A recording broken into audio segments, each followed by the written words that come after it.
What's happening, YouTube?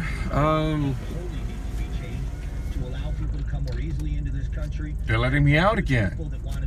It's amazing. All right, that's Broomhead. I'm not really listening to it. I just kind of got in the car and that's what's on. On that note, I think I want some music on in here. But when you see a discount on LASIK, that's not music. That's music. Hopefully this song doesn't get blocked for copyright reasons. And the craziest thing is I spent so much time editing that song out of that video that I had Golden Slumber stuck inside my head the entire day. Anyway, it is 9:30 in the morning. Taco Tuesday, August 10th, 2021. Phoenix Travelon. Hey, I'm on a back road. Check this out. I am going around an interesting angle, and I am on Randolph Road. I would really like to do some videos sometime once I learn how to do video editing about some of the interesting roads and history of the roads in Phoenix. I don't know much about the history of Randolph Road, other than what I've been able to put together from the pieces of it that I can see in aerial photographs and that I've walked and driven over. But there's only a couple of chunks of it that still exist. I get the feeling it's an old rural road from before this was a city. But yeah, there's a little piece of it right here that I get on at 30, generally get on it there at, I think that was 35th Street, and it takes me to 32nd Street. But as you see, it runs at an off angle in a city where almost everything either goes exactly east-west or exactly north and south. And if you look directly in front of me, you can see that there is like a kind of an easement right there and a fence. So I hope you can see it. There's an easement there that continues that angle. Now, I don't know that that's walkable. I don't think it is. I would have to climb some fences. I'm not doing that. I don't know who owns that property, but the original property lines, which were defined by that road, even though the road is no longer there, those property lines are still there. And if you look at an aerial map of Phoenix, you can follow those property lines. In some places, they've been eliminated, and you got square blocks.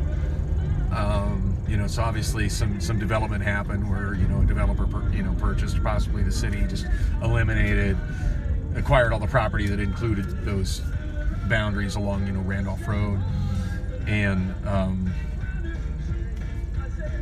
put in new streets and new property boundaries. But there's still a lot of the property boundaries that exist, and there's also one other sizable chunk of Randolph Road that still exists.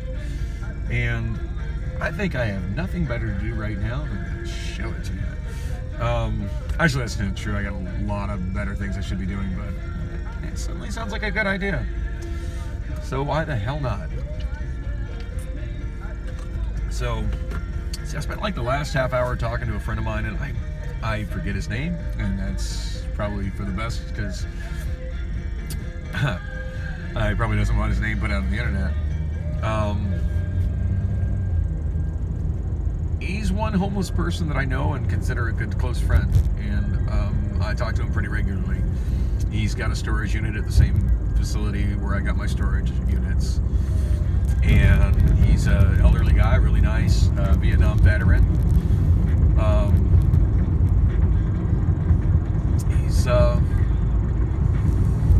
He's surviving, and we've had a lot of long, interesting talks. We just chatted for about a half hour, and it was a good time. It was exchanging a lot of worthwhile ideas. So, yeah, that happened. He was asking me if the stimulus checks were real, and I'm like, yeah. Wow, did you get that? Yeah. And well, I don't think I should get it. I don't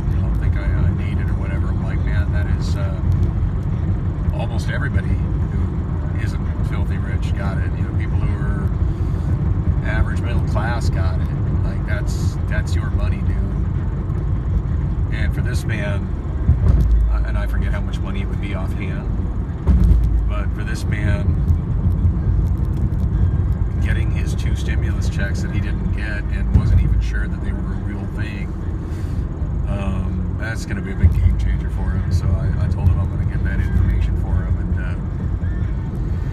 I need to stay committed to that. I need that not to be something that I say I'm going to get done and then I just forget about it. So once I get to where I got some internet, because right now I got an iPhone and a camera. I can't say I don't have internet, but I'm out of data with Cricket. So my internet, it feels like I'm on a 1200 baud. It feels like I'm on a 1200 baud dial-up.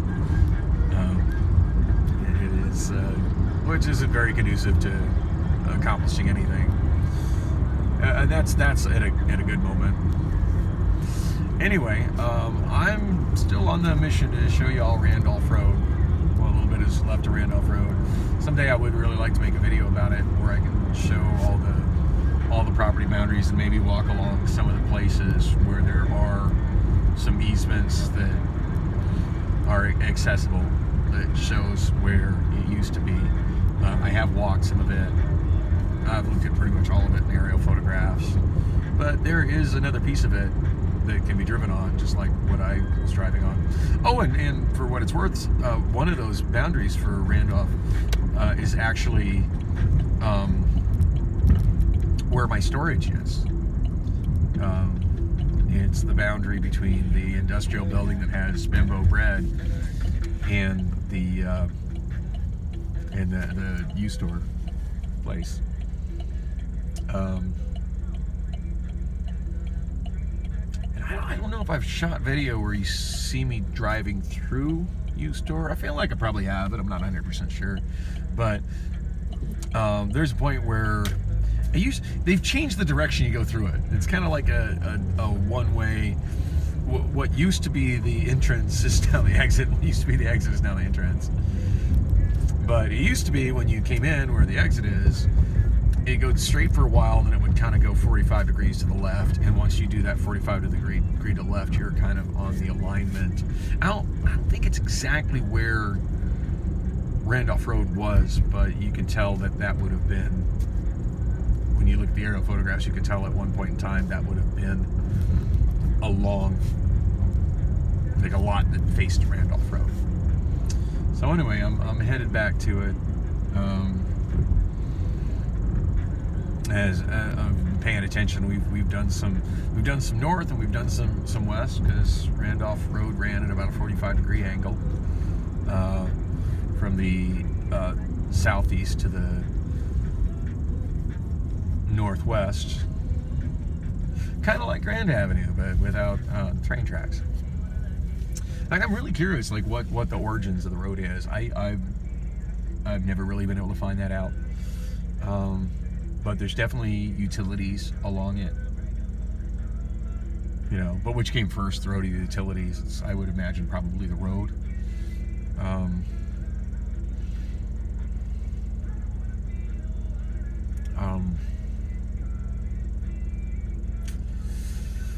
Oh, I ain't sitting in traffic like this. I had a truck I can't see past.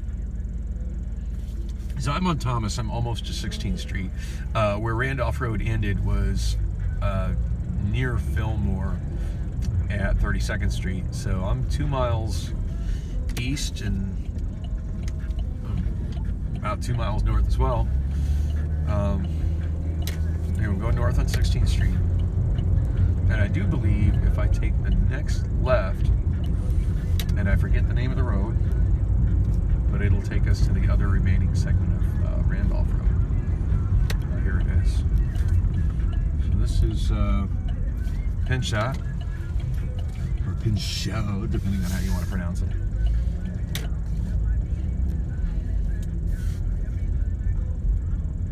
I'm now headed west on Pinchot. That is 15th Place. It's a cul-de-sac and it goes nowhere.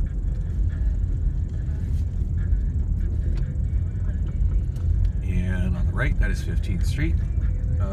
Also a cul-de-sac that goes nowhere. And as you see, we're about to turn a 45-degree angle-ish.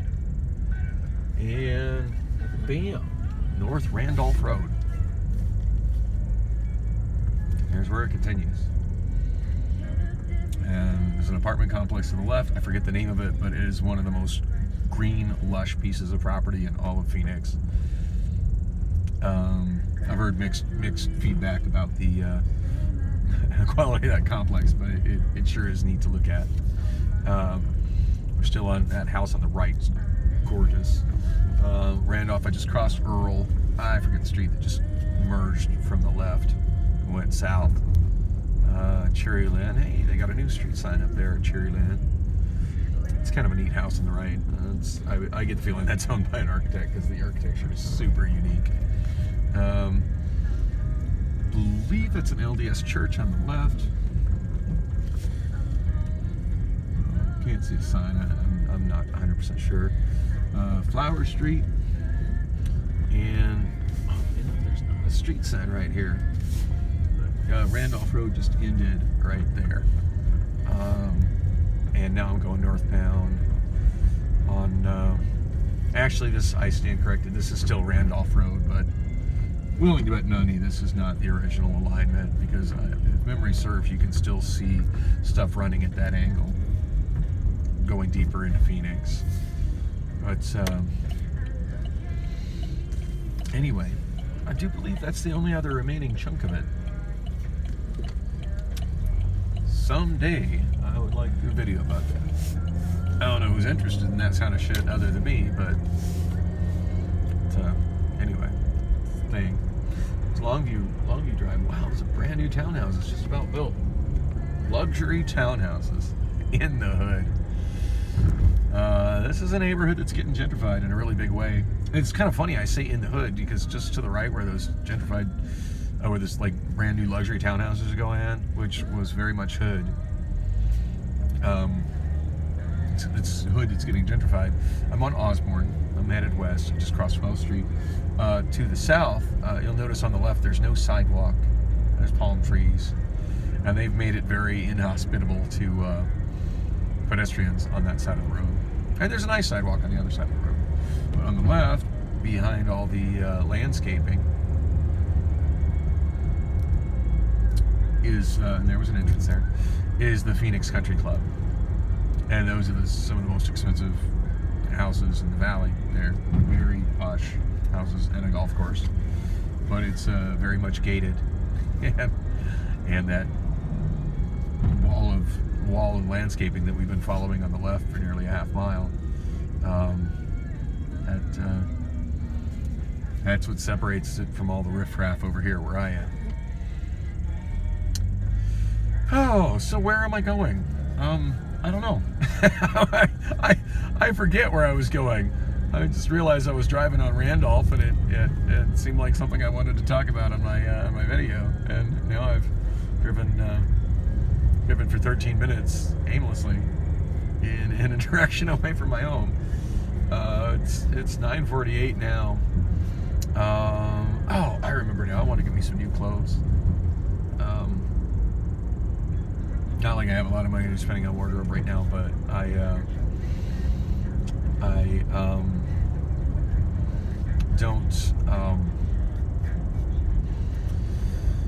know that I have any good clean clothes that fit right now. I seem to be short on that, and I don't really feel like doing laundry right now. So my apartment has a washer. It doesn't have a dryer. It makes laundry kind of a pain in the ass. I mean, I know a lot of people that don't have a washer or a dryer, so, count my blessings. But I'm going north on Central now, by the way. Hello, jogger.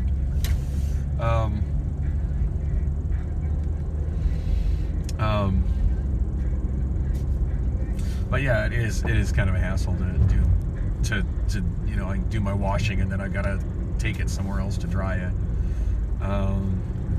There are dryers on the property where my apartment is, but it's at the complete other end of the property. And honestly, it's almost a quarter mile away, eighth of a mile away. It's far to walk. It's far to walk, but it seems silly to drive. But it kind of boils down to being an annoyance. But the biggest annoyance is whoever owns those machines has been steadily raising the price of it, and it's just ridiculously, like, it cost me more quarters to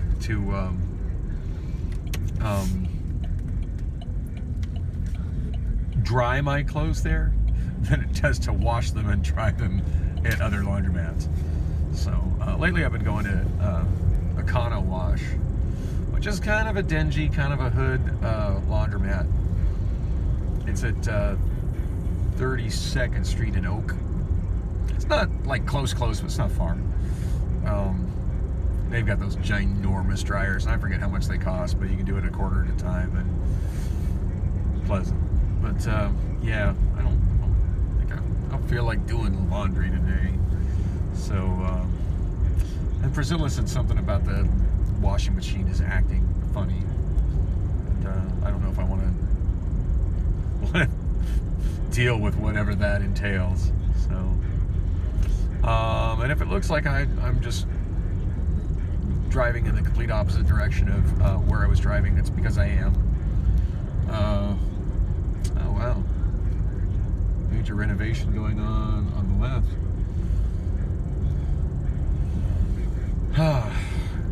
Now this wow, now all those businesses on the right are shut down too. Dang. This is still looking very much hood. We're on Indian School, about the 1000 East block.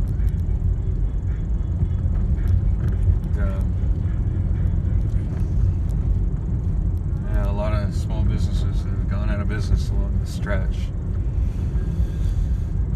Circle K on the left, that's fairly recent.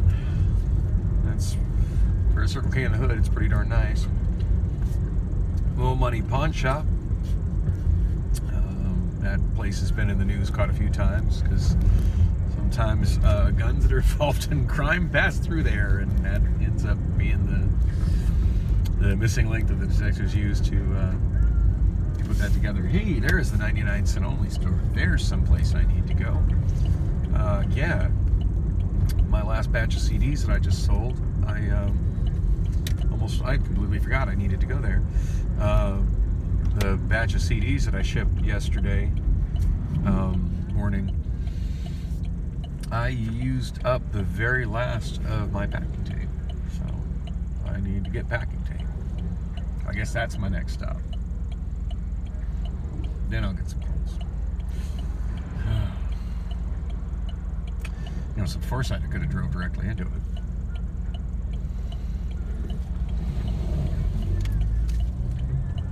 At some point, I really should have some sleep, because I pulled an all-nighter Sunday night, and functionally pulled an all-nighter Monday night. I mean, I did eventually get home, I want to say around 3, probably got home around 3. And where am I driving now? I don't know. I'm taking the long way. Hey, there's the canal with kind of a scary, spiky fence to stop people from coming from here into the canal and from the canal into here. Oh, I'm very much in the hood right now. And check out some of these new home builds in here. This little pocket is slowly getting gentrified. It's still very much hood though. Excuse me. Oh. Man, there's a YouTube channel I've been watching quite a lot lately, and I wish I could remember the name of it. But it's this guy, doesn't talk. He just drives through with his dash cam, but he drives, like, his shtick is he drives through just some of the worst neighborhoods imaginable. I'm talking just like, I've been watching so many videos about LA lately, you know, after taking my last trip to LA. particularly having to do with the homeless situation in LA, and I think that's how the algorithm got me onto his channel. But he had this one where he was driving through Watts at night, and you just kind of see all the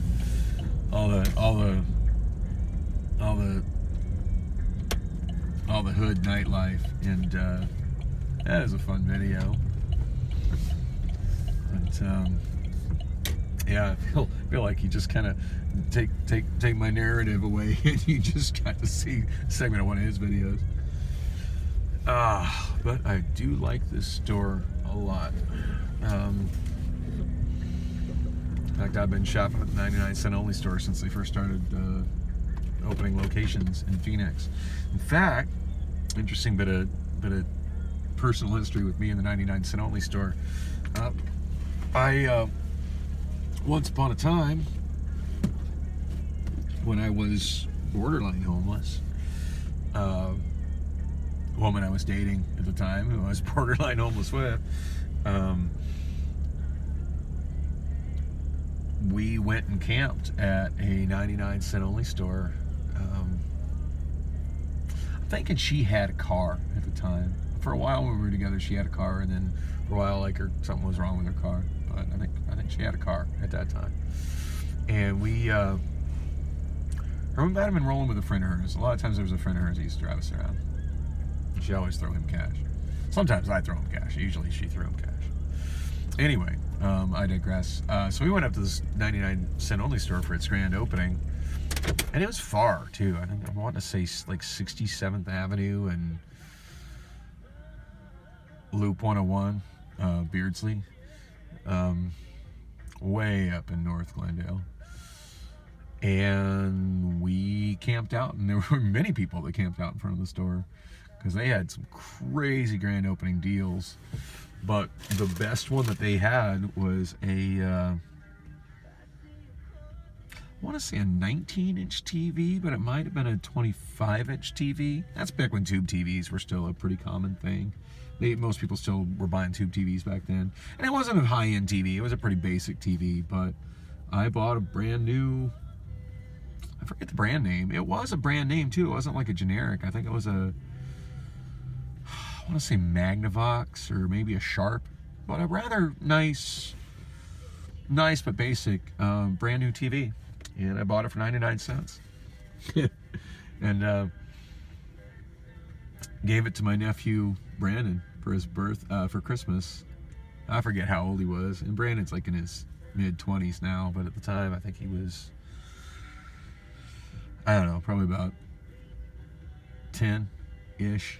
And homeless uncle, borderline homeless Uncle Dan came through with the best Christmas present. So yeah, always been fond of the 99-cent only store. On that note, I'm going in. Get my supplies.